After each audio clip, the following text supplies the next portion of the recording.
So I want to show you what wealth means in 4 graphs that you can identify with and decide where you fall. And most Americans are going to fall in the first one. And I'll show you what I mean here. In this first line, your black is going to become your income. And pardon my awful handwriting, but I'm awful at editing videos, and so this just kind of lets me be able to make some stuff for you that maybe you'll find interesting and helpful without me taking 30 hours to edit a video, which is what I'm doing right now. So that's your income. Next one is your expense. And in green, we're going to talk about wealth.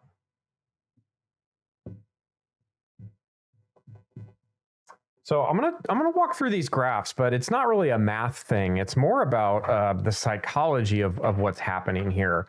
And I'll use black for the income and the little bars here. So here's what most Americans look like. And I'll use myself as an example. So forgetting about how much money you make, let's just say you make a low amount of money, a medium amount of money, and a high amount of money. High.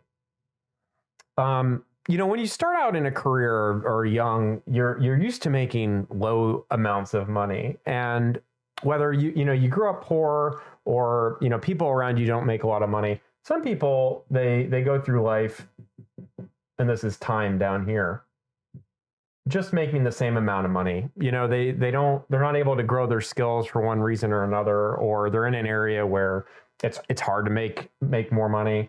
So that happens to some people.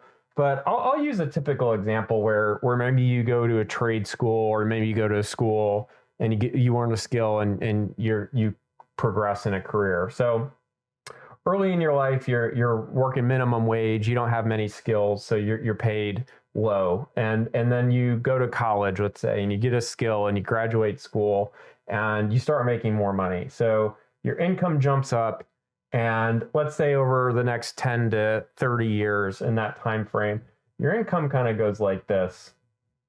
As you learn more skills in a field, it just kind of continues to go up. And even if it doesn't go up to the high amount, maybe you get a raise 2 to 3% a year, or you leave a job and you come back. Either way, it's not really what's important. So let's just call this the typical income curve. Here's what happens to most Americans. And I'll save a statistic and tell you here in a minute. Here's what happens to your expense. So when you start out, your expense, you get paid and you immediately spend it all. Okay, so that happens. You get a jump in your income, and like me, I suddenly had all this money to spend. I've been down in this area where I never get to buy anything that I want to buy. Maybe you grew up poor or living in poverty, and suddenly now you're making a little bit more money, and you suddenly want to prove to everyone that you've made it. So what happens? Well, as soon as you start getting paid more money, your expenses go up. And what happens, and this is 77% of Americans.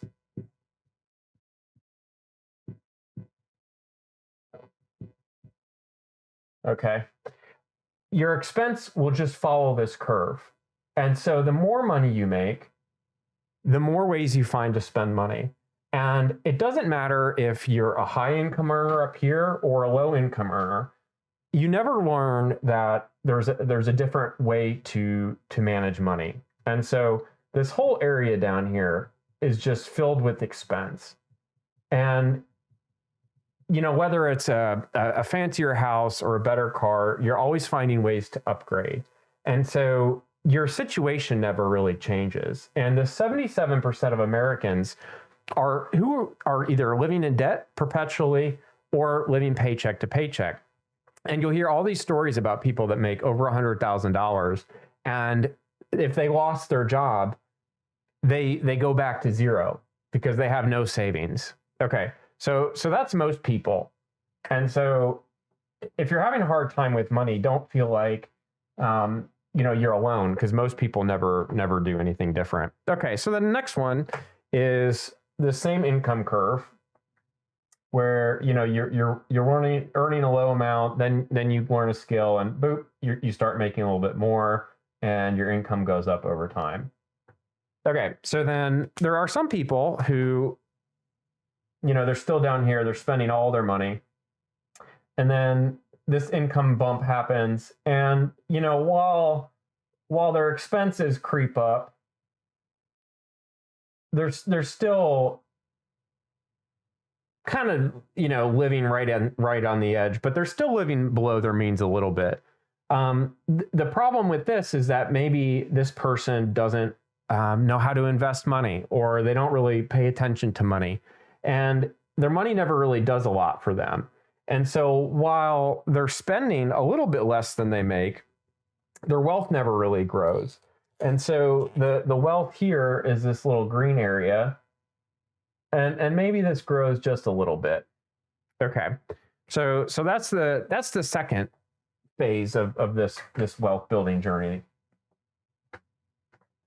All right, and the third one is what I would say is where you find most money advice these days, and they're this. So you're earning minimum wage, you bump up, and you start raising, and a lot of advice will say, well, save maybe 20% of your income. And so this is pretty amazing, because here, you're spending all your money, and maybe you come here and you still save 20%. So your expense kind of rides up like that. But what happens with compounding when you start to invest it is that this wealth starts to grow. What happens is, even if your income caps out here, let's say your income stays like this, and your expense kind of flatlines, you find a standard of living that you're happy with, and you want to just keep doing your job for a long, long time, and you're happy, this wealth will continue to grow on its own. Your wealth kind of starts to grow like this whole area up here. So your expense can start to flatline, and you have this money start to grow. Okay, so that's the third one. And if you're in this group, congratulations, because most people aren't like that. The fourth category is really the one that I would say I fell into. And it really is an attention to the expense category. So here we have our same income curve. As you learn about money, what happened for me is my expenses were up like this. And I found that, man, I'm still in debt up here like I was down here, even though I'm making more money. I learned a different way with how we spend money. And so my expense actually kind of went like this. And so what's interesting is that I used to joke that I used to spend less money when I was way up here on my income curve. So I was up here on my income, getting paid way more, but my expenses were actually even below what I was spending when I was much younger. And that was through some lifestyle choices, but it was also figuring out how to manage investments and how to effectively spend a dollar. And that's a real skill. I would say it's actually a harder skill than even some stock investing, which we'll talk about on this channel. Okay, so my expenses go down here. Well, then not only am I learning how to manage money from an expense perspective, but I'm also learning how to invest it. And so what's happening to someone's wealth? It's this whole green area here is just absolutely exploding. And it's not just the amount of money that you're putting in, that you're saving from your job, but then it's compound interest on top of that. And what happens is your wealth starts to just grow like this. And so the goal that you really want is a declining expense curve with an increasing level of income. And even if your income does not increase, even if you're one of these people that is not able to grow a skill for one reason or another, let's say, let me get rid of this here. let's say my income just stays flat. Maybe I'm happy in my job and I don't really, I'm not chasing a higher paying job. Even if my income stays flat, if my expenses are doing this, my net worth is growing significantly. And you're still going to get this effect. The cool thing about this is that what happens is that your net worth that's growing is going to grow at a speed that's faster than your income can ever make. And I'll have some examples of this later, but you're able to grow your income through investments faster than you're able to add to contributions on your own.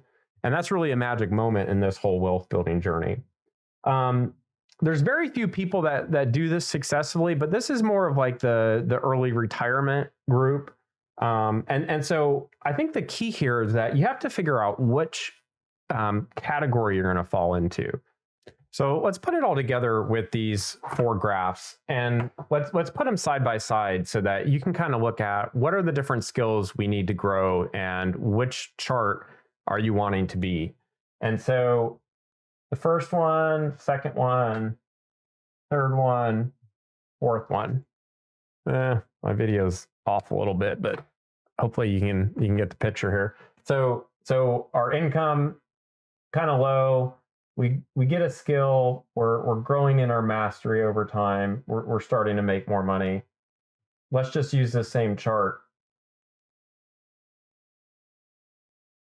Okay. And in each of these, what's really key is what happens to your expense. In this one, your expense follows your income. And so your wealth amount, I think I'll put it here, wealth 0. And you spent all of your money on expense. Expense 100. Okay. In this next one, we talked about your expense still follows your income curve pretty closely. But maybe you still save a little bit of money, which is great. You're still living below your means, and your wealth is going up a little bit. We'll just call this wealth, 5%. Okay. And then in this next one, like I said before, is kind of where you'll see traditional wealth advice. And it says something like save 20% of your money and invest it. And honestly, there's nothing wrong with this. So you just have to decide which of these you're gonna fall into. At this point, you're kind of like this with your expense. Okay. And with a little attention towards your money, your wealth is growing like this. And then over time, it'll start compounding and it's going to grow faster than your income. And so at some point, your contributions are going to overtake your income level. Okay. And then in this next one, like we talked about earlier, your expenses are coming up here at some point, and then you're gradually working to decline them. And some examples of this, just to put it in perspective, this could be you paying off a house. So if you pay off your house and you don't have a house expense, suddenly your expenses go down. But other examples, which you could do much sooner, let's say you got a roommate or 2 roommates and you start splitting expenses, or you get rid of your car and you take the bus. Or, again, other things, like we could go on a long time about this, but you learn how to be happy with less stuff, or how to share in expenses so that your expenses go down. In this case, your wealth is growing much faster, and it looks like this. Okay, so how much are you saving in this? This is like 50% or more of income you're saving. And in this one, you're talking about 20%. Okay. So I think the challenge is really just deciding which curve are you going to be on. And you really want to be in these bottom two. And you just have to decide which one is best for your lifestyle. Where are you falling on the income level, and what's your trajectory? There's no right or wrong answer to this. I think the key thing here is don't believe that just because your income goes up, you're going to be able to build wealth. That doesn't happen. It takes intentionality in these bottom areas to be able to do that. So decide which income level you're going to be at, decide which expense level you're going to be at. And again, 77% of Americans fall into this first one. So you're not alone if you're in debt and you're living paycheck to paycheck and you're just making ends meet. But we have to decide what's going to happen to our expense curve. In this one, we're still declining our expenses because we're leaving enough to save. And then it really in this most extreme one, which is kind of more of my thing, where you're looking to either retire early or just have more control of your money. You have this declining expense curve. And then you have more control over if my income goes up, I get to build wealth even faster. And if my income stays flat, I'm still building wealth aggressively. So I hope that this is helpful to kind of put in perspective which of the four graphs you fall into. Anything that talks about money advice is going to talk about these four graphs, and they're going to focus on these three areas. And so it's helpful to just conceptualize which one are you, where do you fall today, and where do you want to be into the future.